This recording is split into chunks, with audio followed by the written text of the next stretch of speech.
আজকাল প্রতিদিন শত শত এআই বেস স্যাস প্রোডাক্ট লঞ্চ হচ্ছে।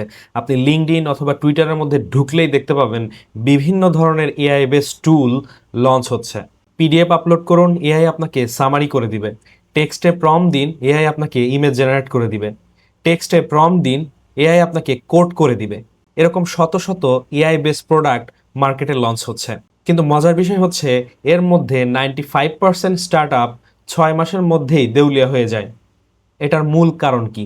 কারণ হচ্ছে অ্যাকচুয়ালি তারা প্রোডাক্ট বানায়নি, তারা জাস্ট ওপেন এআই বা ক্লডের মতো এপিআই ব্যবহার করে একটা ইউজার ইন্টারফেস বানিয়ে সেটা দিয়ে একটা স্টার্ট আপ লঞ্চ করেছে, যেটাকে আমরা প্রোডাক্ট ম্যানেজমেন্টের ভাষায় বলি থিন র্যাপার। বর্তমানে 95% স্টার্ট আপ বা হ্যাকাথন প্রজেক্টে ঠিক একইভাবে কাজ করে। আপনি হয়তো ফ্রন্ট এন্ডে রিয়াক্ট জেএস অথবা নেক্সট জেএস এর মতো লেটেস্ট টেকনোলজি দিয়ে একটা সুন্দর ইউআই বানিয়েছেন। এরপর ব্যাক এন্ড থেকে সরাসরি আপনি ওপেন এআই বা ক্লডের মতো এপিআই কে কল করেছেন এবং ইউজারের দেওয়া প্রম্পট আপনি সরাসরি এপিআই কে পাঠিয়ে দিয়েছেন এবং এপিআই সেই প্রম্পটের উপর নির্ভর করে আপনাকে একটা রেসপন্স পাঠাচ্ছে। আপনি হয়তো ভাবলেন আপনি রাতারাতি একটা এআই স্টার্ট আপ বানিয়ে ফেলেছেন, কিন্তু সমস্যাটি কোথায় জানেন? প্রোডাক্ট ম্যানেজমেন্টের ভাষায় একে বলা হয় থিন র্যাপার। তো এই আর্কিটেকচারে আপনি এন্টি ব্যারিয়ার বা ডিফেন্সিবিলিটি একদমই জিরো। আপনি আজ একটা অ্যাপ বানালেন যেটা পিডিএফ সামারি করে দেয়, আগামীকাল সকালে ওপেন এআই তাদের নিজস্ব চ্যাট বক্সের মধ্যেই একটা পিডিএফ সিস্টেম নিয়ে আসলো, যেটা অলরেডি আছে, যেখানে আপনি পিডিএফ আপলোড করলে আপনাকে সামারি করে দেয়। আর আপনার পুরো বিজনেস এক রাতেই কিন্তু শেষ হয়ে যাবে। হয়তো আপনার কম্পিটিটর অথবা জুনিয়র একজন ডেভেলপার উইকেন্ডে বসে আপনার পুরো প্রজেক্ট ক্লোন করে ফেলতে পারে। আপনার প্রোডাক্টের কোর ভ্যালু আপনার কাছেই নেই, আছে ওপেন এআই বা ক্লডের মতো এআই এর কাছে। এখানে আমরা একটা ডায়াগ্রাম দেখতে পাচ্ছি। একজন ইউজার হয়তোবা সুন্দর একটা ইউআই পেয়েছে এবং সেখানে একটা চ্যাট বক্সও রয়েছে, এবং চ্যাট বক্সের মধ্যে যখন একজন ইউজার কোনো একটা প্রম্পট দেয়, সেই প্রম্পট আমরা ওপেন এআই বা ক্লডের মতো এআই এর কাছে ডিরেক্ট পাঠিয়ে দিই এবং সেখান থেকে একটা রেসপন্স আসে। সো এইখানে যে জিনিসটা আমরা বোঝানোর ট্রাই করছি সেটা হচ্ছে জিরো ডিফেন্সিবিলিটি। মানে আপনার প্রোডাক্টের কোর ভ্যালু আপনার কাছে নেই। যদি ওপেন এআই বা ক্লডের মতো এআইরা নতুন নতুন ফিচার নিয়ে আসে, তাহলে কিন্তু আপনার স্টার্ট আপ একদিনে শেষ হয়ে যাবে। সো এইখানে আমরা যে জিনিসটা বুঝলাম সেটা হচ্ছে জিরো ডিফেন্সিবিলিটি নিয়ে কোনো একটা প্রোডাক্ট বানালে সেই প্রোডাক্ট 6 মাসের মধ্যেই ভ্যানিশ হয়ে যাবে। এরপর আমরা যে ডায়াগ্রামটা দেখব সেটা হচ্ছে এটা। আপনি হয়তো এই ডায়াগ্রামটা দেখে অনেক কিছুই আন্দাজ করতে পেরেছেন। মিলিয়ন ডলার ভ্যালুয়েশন পাওয়ার জন্য এআই প্রোডাক্টগুলো কিন্তু সেফ এপিআই এর উপর ভরসা করে বসে থাকে না, তারা ব্যবহার করে র্যাক সিস্টেম। এখানেই গেম চেঞ্জার জিনিসটা হলো এই ভেক্টর ডেটাবেস।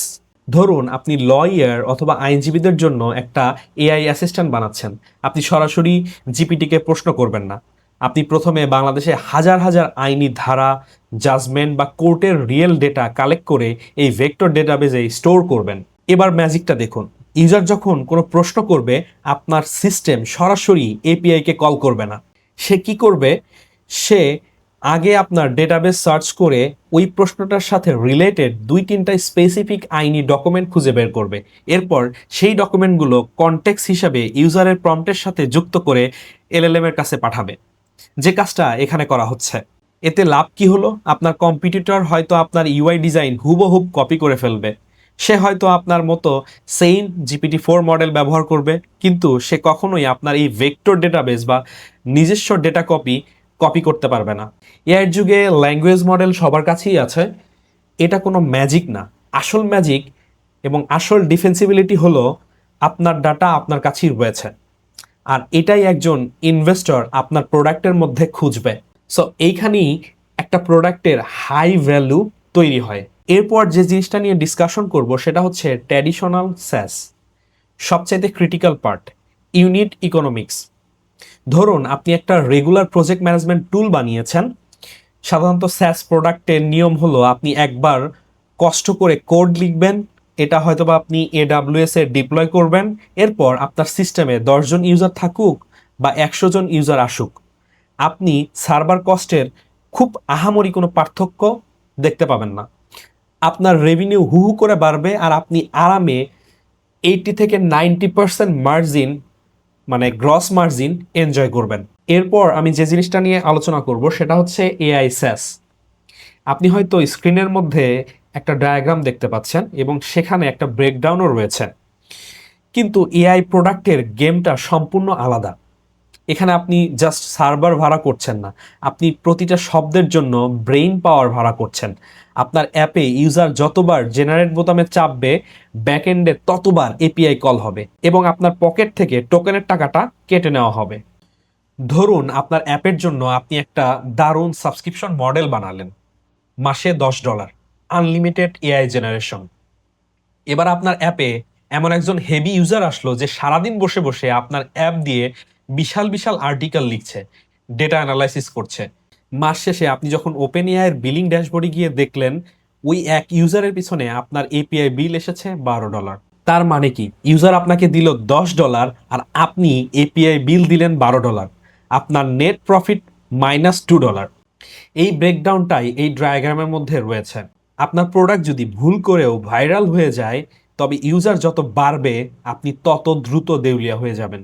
এআই স্টার্টআপে গ্রোথ মানেই সাকসেস না, গ্রোথ মানেই বিশাল একটা বিল। এরপর আমরা যে জিনিসটা নিয়ে কথা বলবো সেটা হচ্ছে ইউএক্স ল্যাটেসি ভার্সেস স্ট্রিমিং। ল্যাটেসি বা রেসপন্স টাইম। আপনি যখন জিপিটি বা যে কোনো লার্জ ল্যাঙ্গুয়েজ মডেল ব্যবহার করেন, কমপ্লেক্স টাস্ক দেন, সে পুরোপুরি উত্তরটা প্রসেস করতে হয়তো 5 থেকে 10 সেকেন্ডের মতো সময় নিতে পারে। এখন আপনি যদি ট্র্যাডিশনাল অ্যাপের মতো ইউজারের সামনে একটা লোডিং স্পিনার বা গোল চাক্কা ঘুরিয়ে 8 সেকেন্ড বসিয়ে রাখেন, তাহলে কি হবে জানেন? ইউজার ভাববে আপনার অ্যাপ হ্যাং করেছে বা কাজ করছে না। বর্তমান যুগে কোনো ইউজার একটা স্ক্রিনের দিকে 8 সেকেন্ড হাঁ করে তাকিয়ে থাকবে না।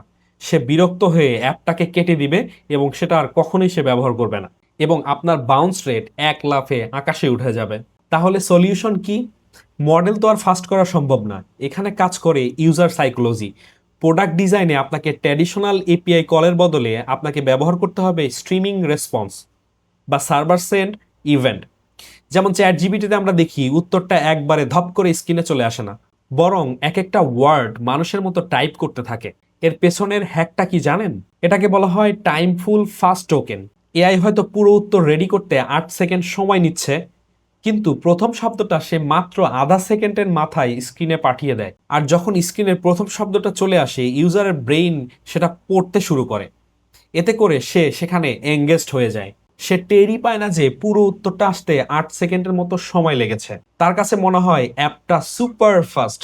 এইখানে আমরা দ্বিতীয় স্ক্রিনের মধ্যে এই সেম এক্সাম্পলটাই দেখতে পাচ্ছি, এবং এতে করে একজন ইউজারের হাই লেভেলের ট্রাস্ট বেড়ে যায় অ্যাপের প্রতি এবং সে সবসময় মনে করে এই অ্যাপটা দারুণ। এরপর আমরা যে জিনিসটা নিয়ে কথা বলবো সেটা হচ্ছে হ্যালোসিনেশন এবং নন ডিটারমিনিস্টিক নেচার বোঝার সময়। এআই প্রোডাক্টের সবচেয়ে ভয়ঙ্কর দিক কি জানেন? সে সবসময় সত্যি কথা বলে না, এবং সবচেয়ে চিন্তার বিষয় হলো মাঝে মাঝে সে একদম চোখে চোখ রেখে কনফিডেন্টলি ভুল উত্তর দেয়। টেকনিক্যাল ভাষায় একে বলা হয় হ্যালোসিনেশন। সাধারণত সফটওয়্যার আর্কিটেকচার হলো ডিটারমিনিস্টিক, অর্থাৎ আপনি কোডে লিখলেন 1 আর 1 2 হয়, সে সারা জীবন 1 আর 1 2 আপনাকে প্রোভাইড করবে। কিন্তু লার্জ ল্যাঙ্গুয়েজ মডেল বা এআই হলো প্রবাবিলিটির খেলা, কারণ এরা হলো নন ডিটারমিনিস্টিক। একই প্রম্পট আপনি 2বার দিলে সে 2 রকমের উত্তর দিতে পারে। এখন আপনার অ্যাপ যদি ফাইন্যান্সিয়াল অথবা লিগ্যাল ভুল উত্তর দেয়, তাহলে কিন্তু ইউজার আপনাকে ছাড়বে না। এখানেই আসে গার্ডরেল বা সেফটি নেট। আপনার ইউজার ইন্টারফেসে ইউআই এমন কিছু এলিমেন্ট রাখতে হবে যা ইউজারকে সবসময় সতর্ক করবে। এইখানে আমরা দেখতে পাচ্ছি আউটপুটের নিচে খুব ক্লিয়ারলি একটা ডিসক্লেমার রয়েছে, সেটা হচ্ছে AI can mistake, please verify. আর সবচাইতে ইম্পর্টেন্ট হলো ফিডব্যাক লুপ। সো এইটার জন্য দেখেন থামস আপ এবং থামস ডাউন এরকম একটা ফিডব্যাক লুপ এখানে দেওয়া আছে। সো প্রতিটা রেজাল্টের নিচে ইউজারের কাছ থেকে থামস আপ বা থামস ডাউন নেওয়ার অপশনটা খুবই জরুরি। মনে রাখবেন আপনার এআই প্রোডাক্টে একটা কন্টিনিউয়াস ফিডব্যাক লুপ ছাড়া কখনোই ইমপ্রুভ হবে না।